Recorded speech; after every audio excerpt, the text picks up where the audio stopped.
Alright, there we go.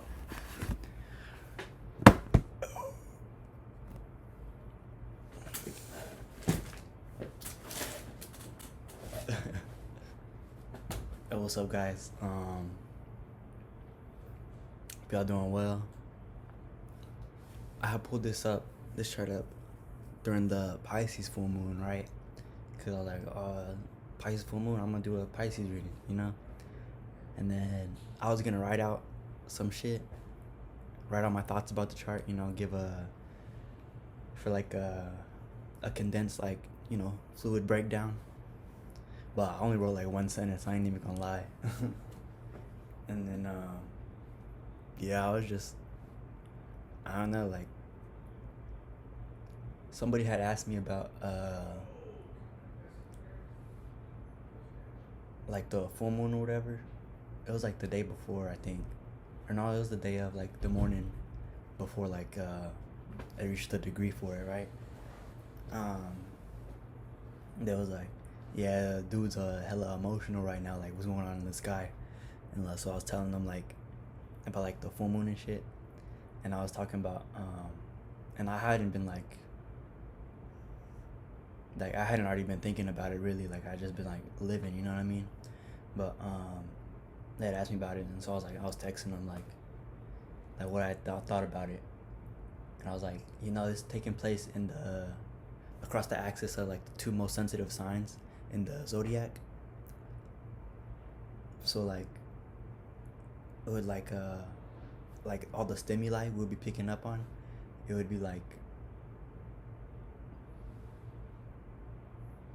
that like we'll be picking up on a bunch of stimuli that would be like affecting us in like an emotional way, and like it would be like pinpointing like different emotional states we would be in that would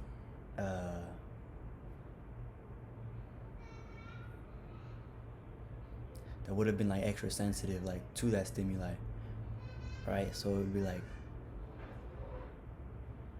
basically like a reanalyzing, a rechecking of like everything internal and external that would stimulate that, right? Or it wouldn't even be like external things that would stimulate you. It would be that, but also with that, it would be like different thoughts you would have, like stuff that might not be real, right? So like different thoughts you would have that would like affect you emotionally. And it'd be like, damn, am I still like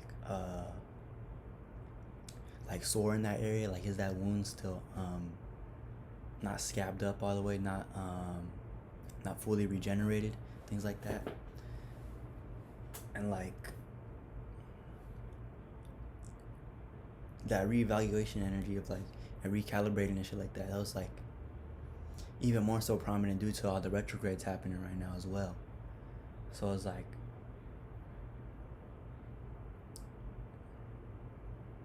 the Pisces moon could have been potentially a very big pivot point, a very big turning point, and like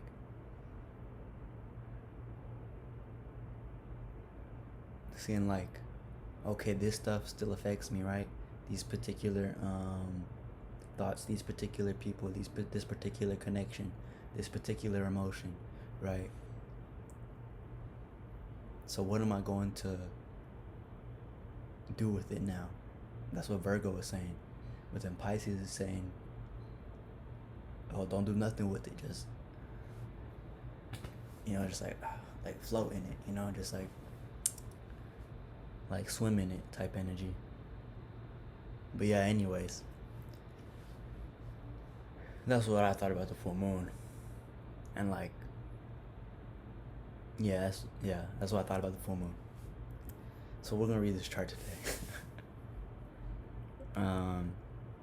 Really, the first thing I saw, it was like the fact that he's born in a city or town called Independence, and then he has Venus and Mercury in Aquarius, and then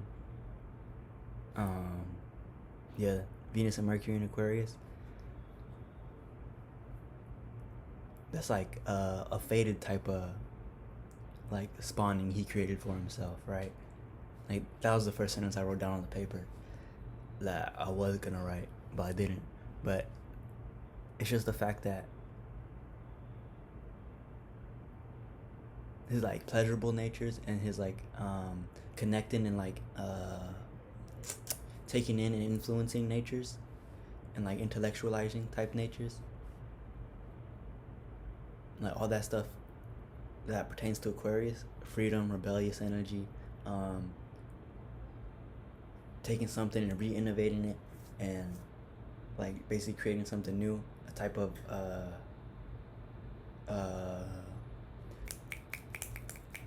a type of breakage of that, a type of breakage of that structure that was before, and creating something new, independent, right?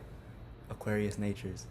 So like just the fact that he can relate that to other people in like in his natural way, in like a natural type of way, because his energy of like relating and compromise and like influencing people and deciphering and conveying information isn't the the energies of Aquarius, which correlates to could correlate to independence.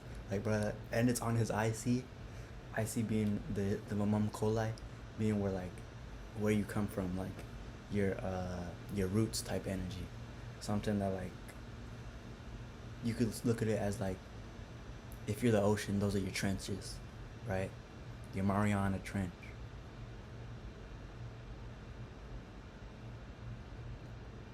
And then he's from Independence. Like, I don't know, I just thought that was cool. Like, he might be like he could be anything really with that placement. Yeah, but for sure he was himself. um, yeah, and then with that Pluto trine to Venus and Mercury and the IC, I feel like that Pluto is likely in his 12th house. Oh wow, that kind of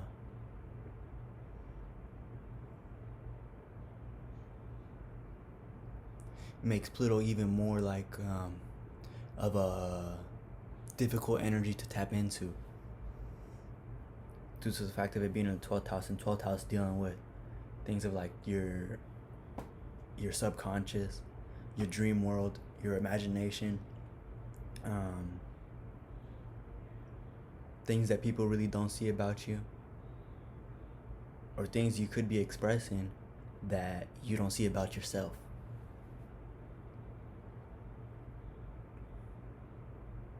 And like, you know, all these like your traumas are things you sweep up under the rug, pertaining to Pluto being in the 12th house. That's like you could be playing out characteristics of whatever types of traumas you had came into in your life while you're being unaware of that, and maybe people like pinpointing to you like, yo, you're doing this, this, and this, and this, but then you just like, what? No, no, I don't know. No, I don't know what you're talking about. I don't know what you're doing. I don't know. I don't know what you're talking about. But that type of energy trying to his Mercury and Venus on the IC. We're gonna look at it this way. That Pluto in the 12th house, all the energy I was talking about, sextile to his midheaven in Leo. I said bad stuff about Pluto, not bad stuff, but like I only looked at the bad stuff about Pluto. It could also be uh, like how you draw your power, how you draw a big arena of influence, like how you command influence, how you command people to transform, how you command people to change, how you are able to kind of dictate your life in a sense, right? Um,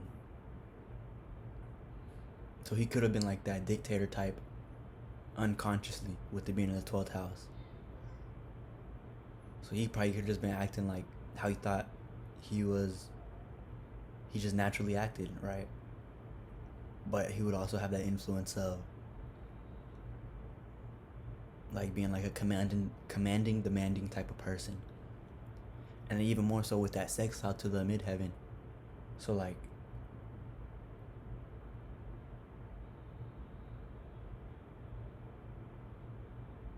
what he would be known for Like people would see what he'd be known for, his character, his self-expression, things like that, his the way in which he conducts himself, his character, with it being in Leo, right? And then they would also easily pick up on that sextile energy of that Pluto and Libra. Yeah, bro, he's like a he could be a like a charismatic type of individual, you know, giving light to what is and uplifting it for the sake of taking control over a situation to initiate a type of balance, whether that balance was biased for his own gain or if it was for the betterment of all, justice type energy. Then that would be up to him how he wanted to use it. But yeah, so whenever people would like see that character, see like his midheaven, see like what everybody would pick up from him and like he would be known for, would also carry that type of plutonic energy to it, just because of that sextile. And then through that type of like act of being seen for that type of figure, he has to integrate that he has to integrate that Venus and Mercury and Sun too, because opposite. Damn, and I'm not gonna throw Mars in there, but I kind of have to, cause like just based off of how close it is to all the other planets, like once those other planets start ringing from the MC and like Pluto and things like that, like yeah, I activate the Mars just off of default of it being close together. Like it has a certain kind of friction when the other planets are activated. Mars does. But with the MC opposite, all that energy right there, it would be like he has to integrate that type of rebellious nature, that type of freedom fighting type of nature into what he would be known for, into that charismaticness, into that type of like giving light to other people to uplift, or giving light to other people to like inspire. I wanted to say inspire like an individual, but I feel like I wouldn't want to say that due to that energy being in Aquarius, and then that all that energy in Libra. So he would be more so uplifting the group. This is probably the person that would just like show through their actions of how to be an individual within a group.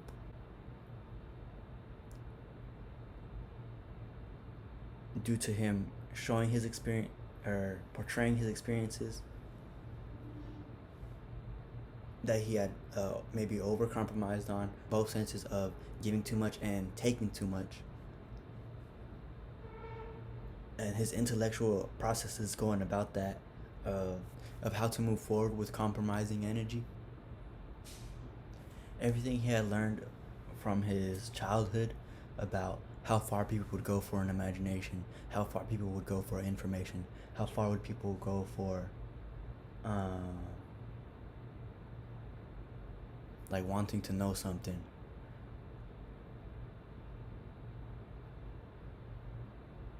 I feel like if maybe he portrayed this energy I'm about to speak about, or he experienced it from the other end of the chasing type of end, probably both. But like let's say somebody like is enticing you with something, right? Like they're giving you a little piece of crumb, right? But they have a whole loaf. So like, hey, I got this thing over here, you have a little bit right here, but I got more over here. If you come over here, you could get the whole thing. And like, so like they're giving them like little breadcrumbs, right? But through that, they're like, oh no, but I'm over here now, and there's also this and this about it, and this and this. Well, here's that part of it, and then the person on the receiving end would be like, oh wow, this is so good. No, no, no. Oh wow, this is like I never had anything before like this. Like, this is so crazy. Like,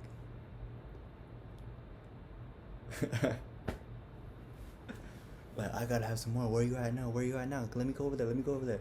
And then The dude with the loaf is like, no, I'm over here now, but then this, and this, and this. And so it's like that type of energy that he probably experienced, or he probably experienced in probably both ways. I'm not even gonna lie. That type of like painting a picture of something that taps into your subconscious, right?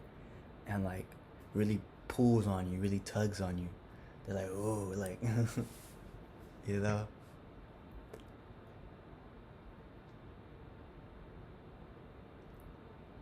I say that due to that Aquarius Pisces energy on the IC,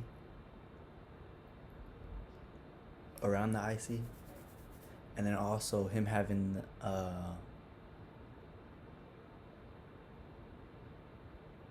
the Leo Libra Pisces yod between the North Node, Saturn and Jupiter, and his Mars. So like, he would be like very passionate about like whatever type of vision, right? Very passionate about whatever type of dream. Could have came to him as a vision, or could have came to him as like, you know, like a sound or something, and just like exploring through that world of sound, like something like emerged that was like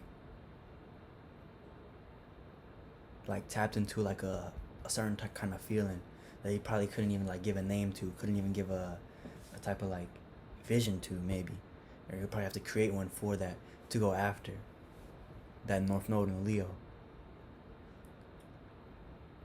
like chasing that.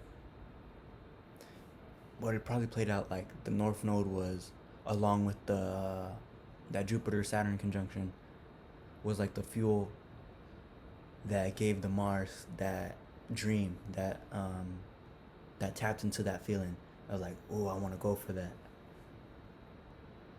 Probably that Jupiter Saturn conjunction sextile the North Node in Leo gave experiences of seeing how vast and how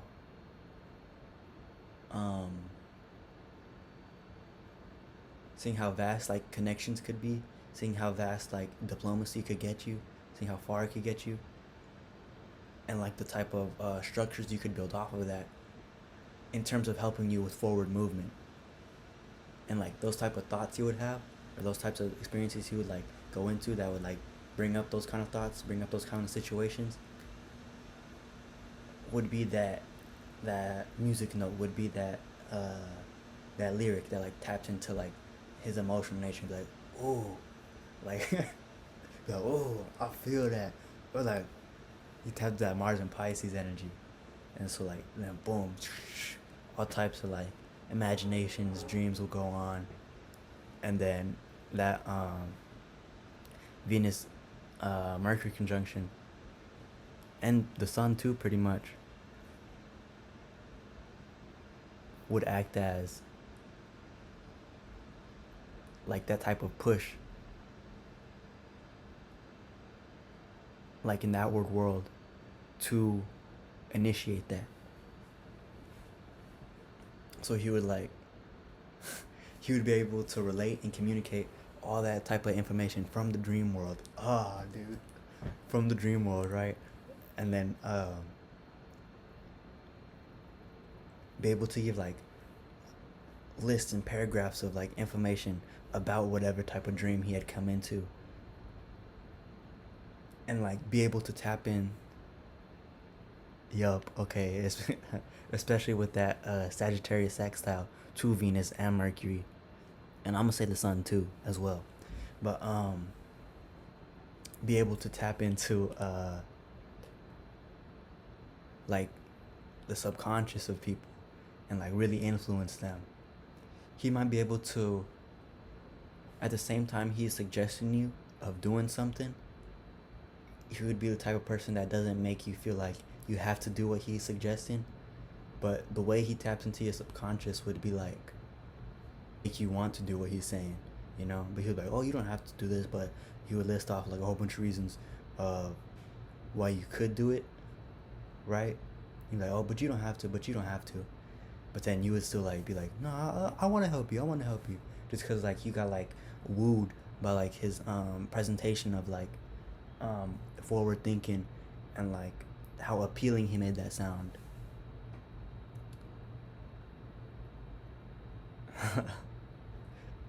And like his character also, whenever he presents it, would be like of a very commanding type, very like you sense like the type of power, you sense the conviction in which he is speaking, and probably just based off of the conviction alone,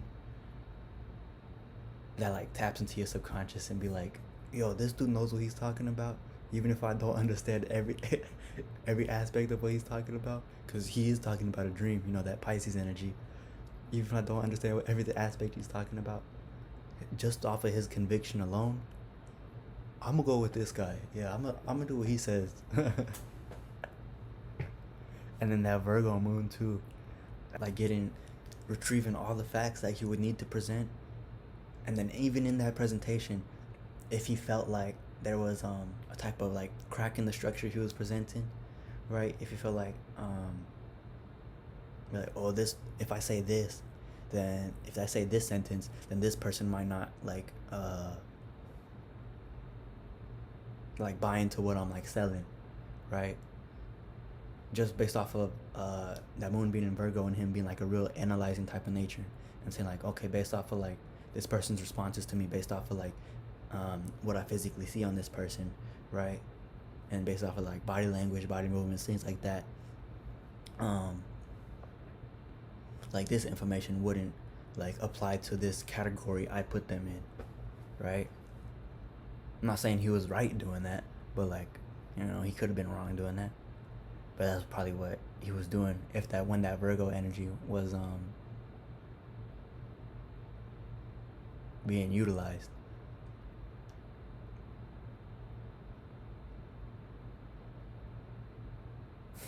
And then that square between the moon and Uranus, whatever people would try to like questions whenever he was like pitching an idea, selling something, whatever type of ideas people would throw at him, they would like try to knock him off of his square, try to knock him off of like what he's presenting, like knock him out of his zone. He would just like come out of left field with a reaction to something, and like probably like bamboozle the person which he's trying to like pitch an idea to. Like at the same time, they're just like basically taking like a shot in the dark with whatever type of reaction he would have. It would ignite all that stuff I was talking about before with that Uranus square to Mercury, to the Sun, to Venus as well. So it'd be like, but he would be the kind of dude where you could like he walks into a room, right? And this person has like one sentence or a couple sentences about like a specific product they would like to sell. They hand him that piece of paper, he reads the sentences, and then boom, he just goes off and just like starts giving like a presentation about that product, or or a pitch about that product to somebody that is trying to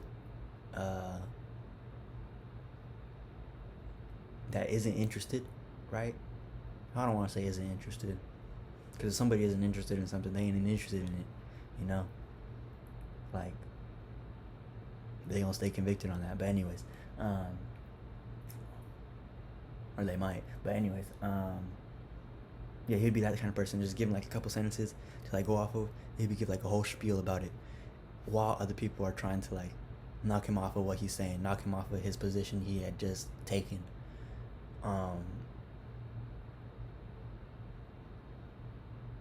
And still being able to keep on going, just based off of his own like natural energies of like forward movement and reaching out to things and utilizing different energies and imaginations he would come up with as a means to tap into people's like subconscious, as a means to like persuade people, as a means to really tap into people's feelings and things like that, while also being a very convincing while also having a very convicted way of speaking.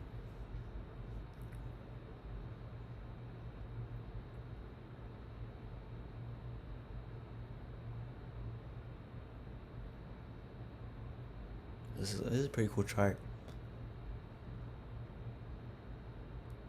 And then that Scorpio ascendant as well. That's like, I feel like Scorpio ascendants could easily play off of people's desires, like, because that's naturally what they pick up on, like the first things they see, like whenever they open their eyes, is like that of like a desiring type of nature, that of type of like something having a strong emotional connection to something, right? But that Chiron opposite it, I don't know, I feel like that's really intense. Yeah, making that Grand Cross, especially being in a fixed sign. So that's like a rooted type of Grand Cross. Like, probably he was dealing with those energies of having wounds around relate to forward movement, and like how he would utilize himself in that arena of forward movement, and like probably being able to issues on how to connect with others, like for the sake of forward movement, for the sake of like advancing in a field, for the sake of advancing, right? But he set himself up to do very well with that energy, so it's kind of tricky. Like, he's just so used to that energy, but there was like, and he was probably like good at that energy, which is why he manifested aspects that would be good with working with that type of energy. But there may have been like little hiccups where like there wasn't like a type of connection within certain connections. All right, I'm getting with that ascendant opposite Chiron, like, ooh, okay, this is what I'm getting. It might not be right, but I'm getting like issues with the body, with the self, with autonomy, right? There's wounding around that, of like being self-sufficient and things like that. So opposite that ascendant in Scorpio, the things he'll be picking up on would be something that would fill that void, right? So if a person, I don't want to be talking like this. If I'm gonna say it, if a person is like not in a good stance with themselves, with their bodies, with their own autonomy, with their own providing for themselves type of energy, if they're not like confident in that, like what type of situations would they attract in order to fill that void, right? Probably those of like that would, because when I say like fill that void, it would be like they would attract situations for that scenario to play out, so they could see that there's something going on in themselves that isn't right, like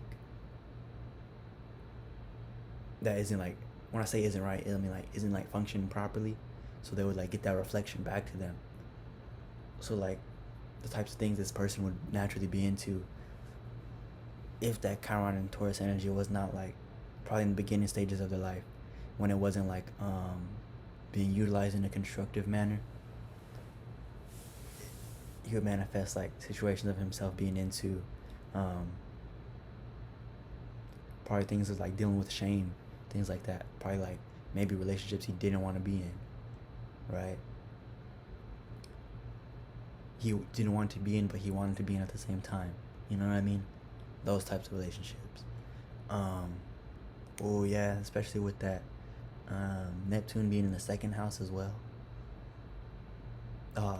That, so that, okay, I just thought of two ways it could go out. Both ways would probably happen in his lifetime, but that Neptune in the second house, they say Neptune weakens wherever it's at, whatever it touches, but weakens in a sense of makes it more imaginative and less tangible, more of like existing in imagination, like just like you laying in bed thinking about it, right? Rather than you actually getting up and going doing the thing. Um, but shit, Neptune the second, I feel like maybe that person didn't even have a bed, like a type of fog, a type of like a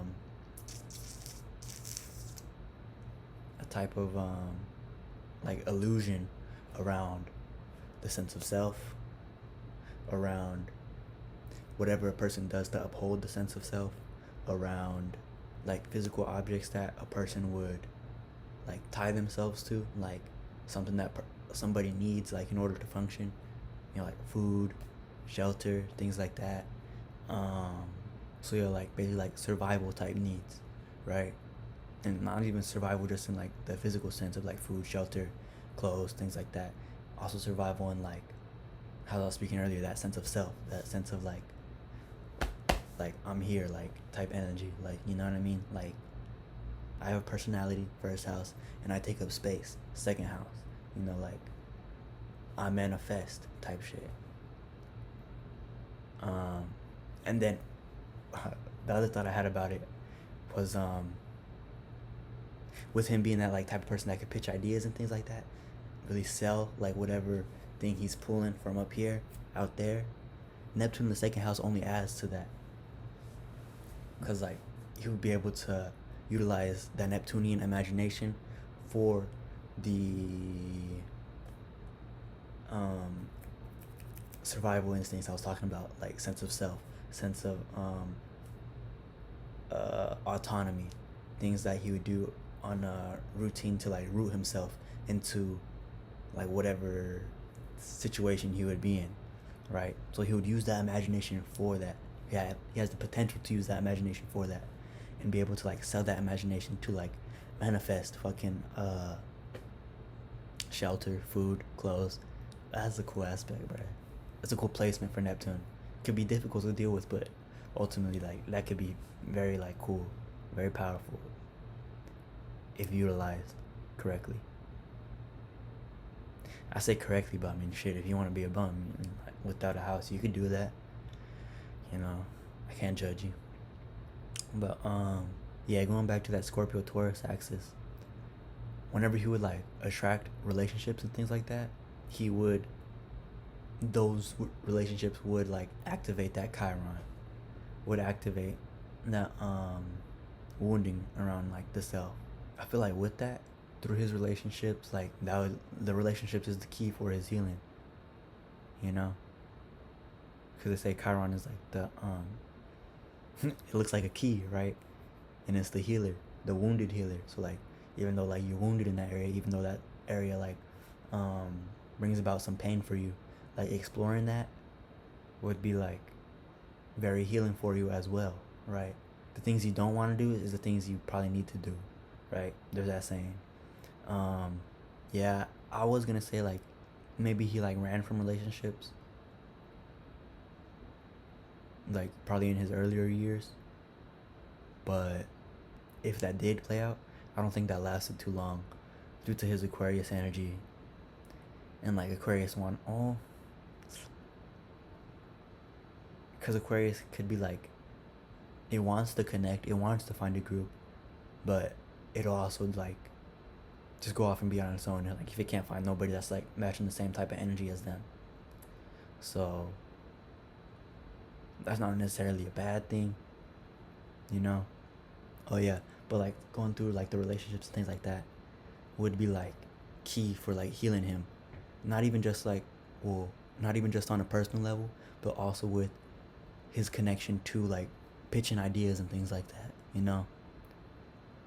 Because your personal relationships, like, yeah, I will say that your personal relationships do have effect on like pretty much everything you do in life, because you carry that type of energy that you experience in that personal relationship with you in every circumstance that you go into, right? Even if you like, nah, fuck it, I don't want to think about that. Like you still like are carrying a piece of that with you, like through your other circumstances, and like on the back of your mind type energy. So like it still like influences like the different type of actions you would take and things like that. So it would potentially have the effect of like messing with his ability to like pitch ideas and things like that.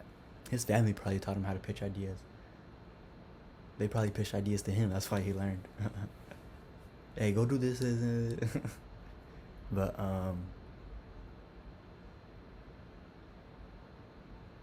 yeah, I fuck with this chart for real. I say I like every chart, bro. Cause I mean, you could utilize anything for whatever way you want.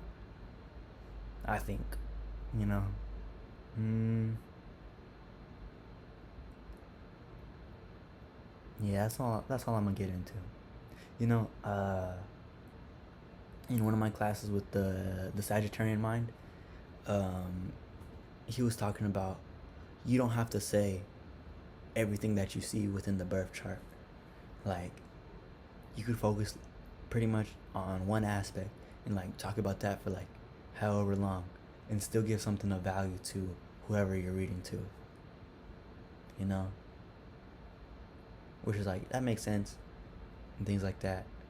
Because you can do that. Or like, maybe not like one aspect, but like just like one particular type of thing, right? Like, you don't have to like say everything you see, because like I could get into like that Jupiter trying to Venus, the Jupiter trying to Mercury, the Jupiter trying to Sun, the Saturn trying to Venus, the Saturn trying to Mercury, the the ascending sextile to the Moon, the that the trine of the midheaven to Neptune. Oh, dude. uh, you know, I could get into like all of that stuff, right? The sextile of Chiron into the Mars and Pisces. You know, all of that would probably just add to that theme of him being able to sell things, right? Or give more context to why he would be able to experience that type of energy and why he like manifested that for himself, and like types of wounds he had to go through, or the types of like obstacles he had to go through in order to obtain that type of ability to portray imagination, portray information, portray a type of like feeling of want for something. I forgot where I was going with that saying, but yeah, it would all just add on to that, right? Because I feel like that's the general theme of the chart, but like you don't have to like say everything, right? In order to give a good reading, right? Just like I'm trying to think of an example. Let's say you're making like a chicken soup, right? You don't need to put carrots in there, but it still tastes good without carrots in there, right? Um, that's a silly example, but you get what I'm saying? Anyways, so that's gonna be conclude this chart reading. Yeah, I didn't know I was going for like 40 minutes, bruh. I didn't even know I was sitting here for that long. I wasn't even planning on that. I thought it was just gonna be like a 20-minute video, bruh. But they say time flies when you're having fun. But yeah, this has been, I don't even know what number this is. This has been the chart reading of Austin Petersen from Independence, Missouri, United States. Bruh, he pitched the idea on independence. Anyways, if you made it this far, thank you for watching. Have a good day.